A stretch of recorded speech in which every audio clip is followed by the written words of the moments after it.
আসসালামু আলাইকুম প্রিয় শিক্ষার্থীরা, আশা করছি তোমরা ভালো আছো, সুস্থ আছো। এই করোনাকালীন সময়ে তোমরা বাসায় সুস্থ সুন্দর মতো আছো, পরিবারের সাথে ভালোভাবেই তোমরা তোমাদের সময়গুলো কাটাচ্ছ। আজকে আমি তোমাদের সাথে প্রিন্সিপালস অফ অ্যাকাউন্টিং বইয়ের মার্চেন্ডাইজ ইনভেন্টরি এই অধ্যায়টি আলোচনা করব। বিগত ক্লাসগুলোতে আমরা যে দুইটা নিয়মে আলোচনা করেছিলাম, ফিফো পদ্ধতি, লিফো পদ্ধতি, আজকে আমরা আরেকটা নিয়ম নিয়ে আলোচনা করব।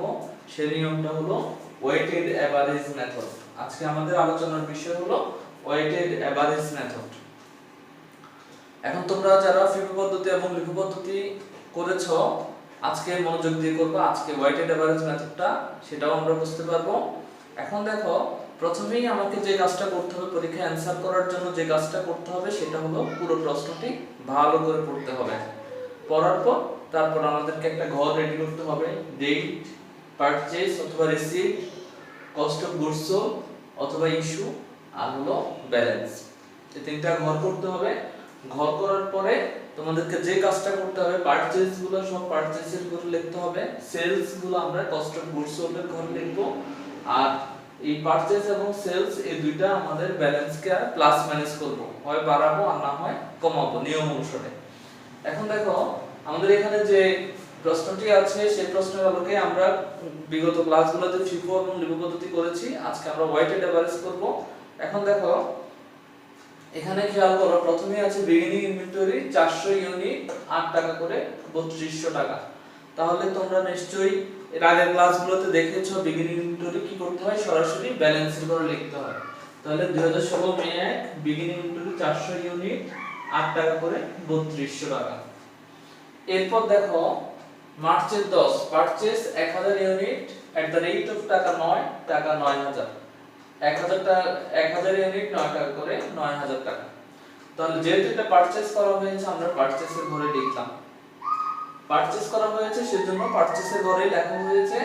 এখন দেখো, এখানে যে কাজটা করতে হবে তোমাদের সেটি হলো, এখানে আছে 400 ইউনিট, এখানে আছে 1000 ইউনিট।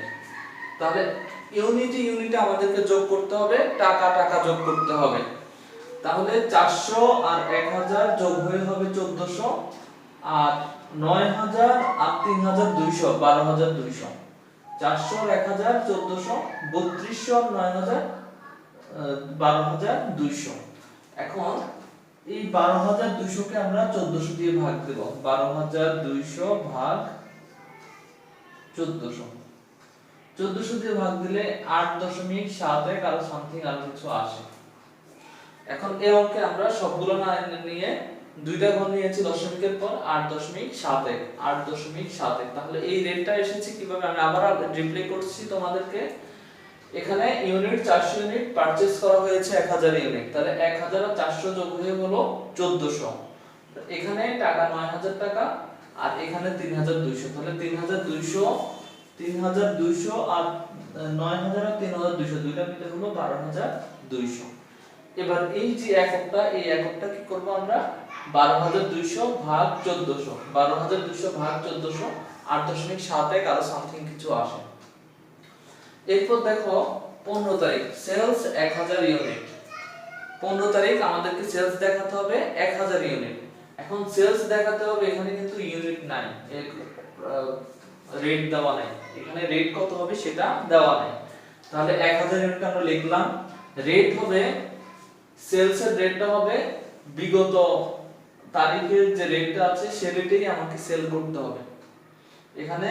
তাহলে 15 তারিখের আগে যে পারচেজ করা হয়েছে সেক্ষেত্রে আমার ইউনিট হলো 8.71, যে রেট আছে আমি সে রেটেই বিক্রি করতে হবে। তাহলে 1000 * 8.71, তাহলে 8710।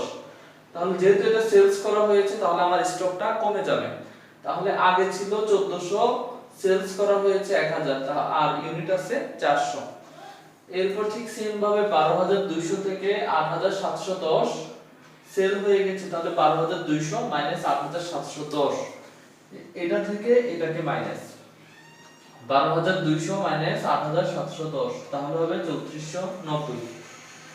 তাহলে আমি আবার রিপ্লে করছি, 1400 থেকে 1000 মাইনাস ইউনিট থেকে ইউনিট মাইনাস 400 হয়, 12200 টাকা থেকে 8710 এই টাকাটা মাইনাস করলে হবে 3490। যেহেতু আমার যে রেট আছে সে রেটেই বিক্রি, তাহলে আমার রেটে আমি কোনো এখন পার্থক্য করব না, রেট যেটা আছে সেটাই, যে রেট আছে সে রেটে বিক্রি করলে রেটের কোনো পার্থক্য হবে না।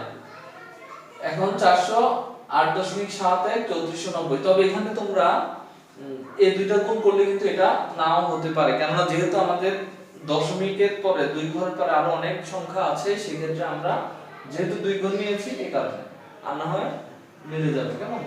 এখন দেখো 20 তারিখ পারচেজ 800 ইউনিট 9 টাকা 50 করে 7600 টাকা, 800 ইউনিট 9 টাকা 50 করে 7600। তাহলে যেহেতু পারচেজ করা হয়েছে সেক্ষেত্রে আমার স্টকটাকে আবার বাড়াতে হবে। তাহলে যেহেতু বাড়াতে হবে, আগে ছিল 400, এখন নতুন করে হয়েছে 800, তাহলে 400 আর 800 দুইটা মিলে হলো 1200। এরপর কি করতে হবে?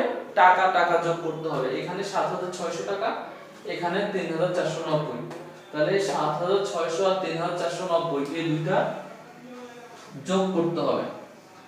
তাহলে 7600 আর 3490 এই দুটো যোগ করলে কত হয়? 11090 হয়। দেখো রেট ইউনিট 400 ইউনিট আর 800 ইউনিট, টোটাল হলো 1200 ইউনিট। তারপর টাকা 3490 আর হলো 7600, দুইটা মিলে হবে এটা। এরপর এটা রেটটা কিভাবে হবে? আগের মতোই, এখানে আমরা যেভাবে বের করেছি ঠিক সেভাবেই।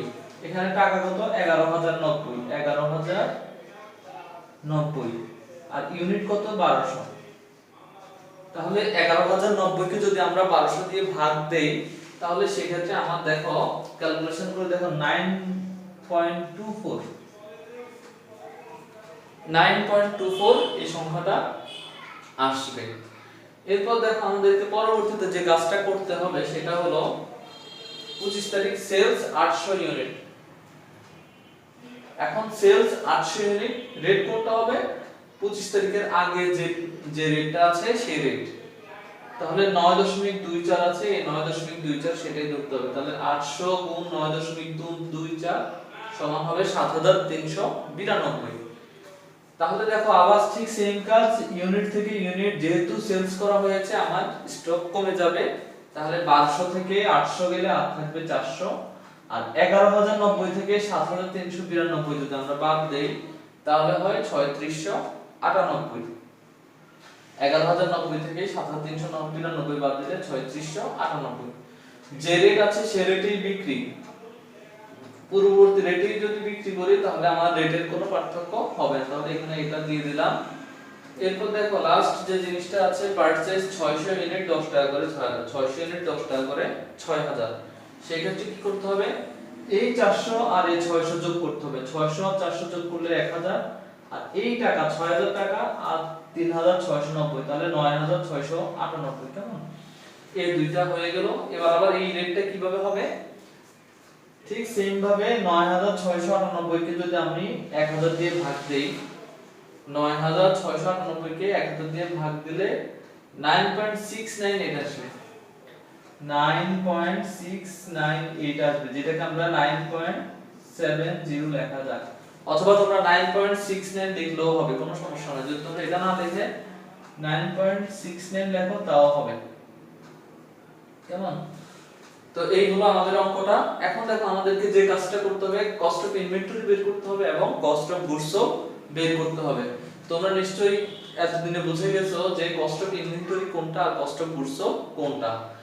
এখানে কস্ট অফ গুডস সরাসরি দেওয়া আছে, আমার এই দুইটা আইটেম যোগ করলেই হবে কস্ট অফ গুডস, আর এখানে যেটা আছে সেটা হলো কস্ট অফ ইনভেন্টরি। তার মানে হলো আমার লাস্ট স্টকে মাস শেষে 30 তারিখে মাস শেষে আমার স্টকে আছে 1000 ইউনিট। 1000 ইউনিটের প্রাইস হলো, কস্ট হলো 9698 টাকা। এবার আসো আমরা কস্ট অফ ইনভেন্টরি কত এবং কস্ট অফ গুডস কত সেটা আমরা জানবো। তাহলে দেখো এটা হলো কস্ট অফ ইনভেন্টরি, এটা হলো cost of goods. Answer cost of inventory 1000 unit কত টাকা? 9698। আর কস্ট অফ গুডস সোল্ড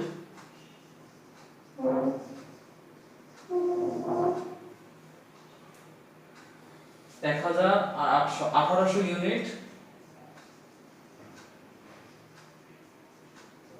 টাকা হলো 92,102